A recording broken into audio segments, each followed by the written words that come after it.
This is the energy vibration lezen voor de month of November voor de Ram, Sun, Moon en Rising sign. Ik moet best wel zeggen bedankt voor de steun, bedankt voor positive energy vibration. The kleur voor jullie is paas and the number is 5. The kleur voor jullie is paas and the number is 5. Het is een moeilijke maand voor jullie Ram mensen, whatever the issue situatie is. Voor de older mensen, it is niet zo moeilijk. It's just transformation that is transpired. Maar voor de younger mensen, there is a lot that is happening for you guys, okay? So paas and number 5 is going to be your energy vibration. Visualisatie komt op voor jullie Ram mensen, whatever the issue is en situatie, visualiseer een positive outcome voor whatever dat gebeurt bij jou, dus visualize dus positive outcomes that comes voor jou. Whatever the issues is en situatie, open up naar de universal angels en vraag voor help, oké? En vraag voor help. Als we gaan even kijken, sommige van jullie, whatever the issue is en situatie, daar is geen succes voor jou, maar daar is succes voor een stier, maak of steenbok persoon. En whatever dat is gespeeld, ik zie dat sommige van jullie mannen probeer even tegen te werken deze persoon, maar er is geen succes voor jou, maar voor deze vrouw wel. Dit is een vrouw, dat is een stier, maak of steenbok, whatever de issue, situatie dat is gespeeld, jullie mannen heeft geen succes, oké? Nou, als we gaan even kijken, de jonge mensen, whatever gebeurt, daar is informatie dat gaat even uitkomen. Voor jullie jonge mensen, whatever is de informatie dat is uitgekomen, je gaat op zoek naar een nieuwe part, je gaat op zoek naar inbracht van een nieuwe part voor jullie jonge mensen. En sommige van jullie oude mensen, je bent op zoek naar een nieuwe weg in je leven. Sommige van jullie gaat even connecten of even op zoek en targets werken over Capricorn in het buitenland, whatever that is. Nou, nieuws, informatie komt uit over jullie rammensen. Whatever de informatie is, informatie komt uit over jullie rammensen. Voor jullie oude mensen, dingen gaat heel snel. Snel. En dit is informatie dat gaat even uitkomen over jou, waar mensen gaat jullie oude mensen onder de bos gooien. Oké, dus jullie rammensen, mensen gaat jullie onder de bos gooien en dan jullie gaat op zoek naar een nieuwe weg uit. Ik zie dat sommige van jullie is op zoek naar mensen of vrienden in de buitenlanden, of je gaat even op bezoeken naar vrienden en mensen in het buitenlanden, whatever deze issue is en wat speelt. Daar is wat komt uit voor jullie. De informatie komt uit dat creëer zorgen voor jullie en jouw man of vrouw.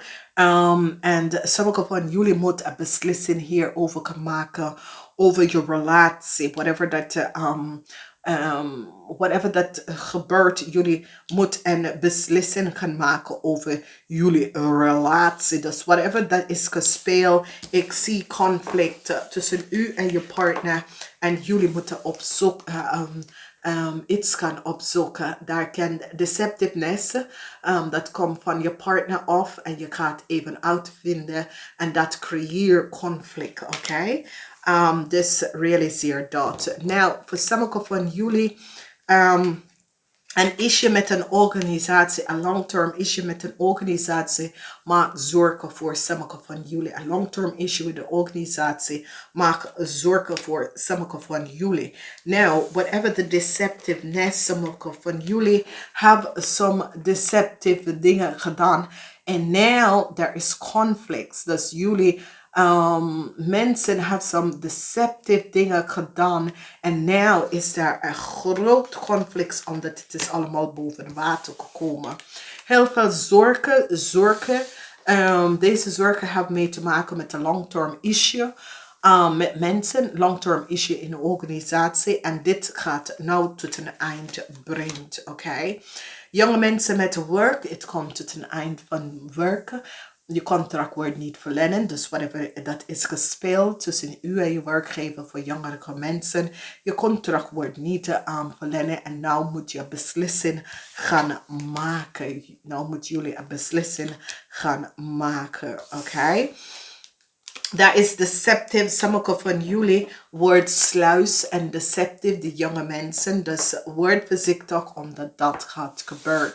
Sommige van jullie jonge mensen op de workfloor en een dame, dat is een visgrave of scorpionnetje, dat is een oude dame. Laat jij even de val van een situatie wat je hebt gedaan. Dus een oude dame, dat is een visgrave of scorpionnetje. Gaat je even laten vallen voor bepaalde situatie dat is gebeurd, jullie rammensen. Nou, als we bekijken, we zien de energie van een organisatie in de eerste week. Dit is een aarde week. Dus sommige van jullie hebben in de eerste week een issue of een situatie met een organisatie. Je hebt mee te maken met anderen en de organisatie. Geheim over een organisatie komt uit in deze maand. En whatever de geheim, ik ken een organisatie dat je hebt gewerkt voor.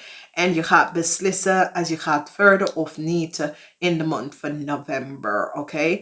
Ik zie informatie komt naar je toe van een organisatie. En dat je moet innerlijke kracht gaan zoeken. Whatever the issue en wat is gespeeld. Oké? Dus geheim over een organisatie. En daar moet je innerlijke kracht gaan zoeken om even te beslissen hoe ga je hier verder. Oké, en einde. Dit is ook de aarde element. Dus je begint de maand met balance. De aarde element komt in voor jullie. Het is de maand voor jullie rammensen. Je einde maand met ook de balance van de eind van moeilijkheden en issues en situaties in een organisatie. Dames en heren, niet vergeten om te kijken de full moon lezing. Ik spreek jullie volgende maand.